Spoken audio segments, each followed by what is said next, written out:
Payg'ambar sollallohu alayhi va sallam nima dedilar? Bugun ozgina ne'matga shukr qiling.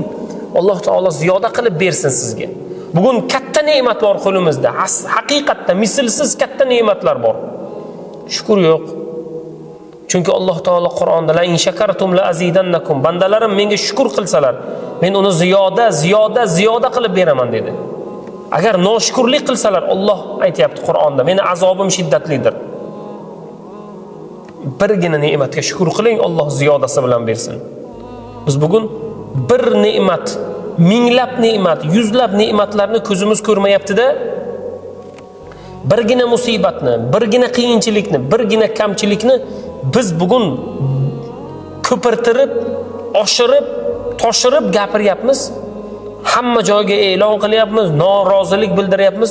Shuning orqasidan katta muammolar, barakaning yo'qolishligi, oilalarning buzilishligi, farzandlarning yetim bo'lishligiga sababchi bo'lyapmiz o'zimiz. Alloh taoloning o'zi panoh bersin.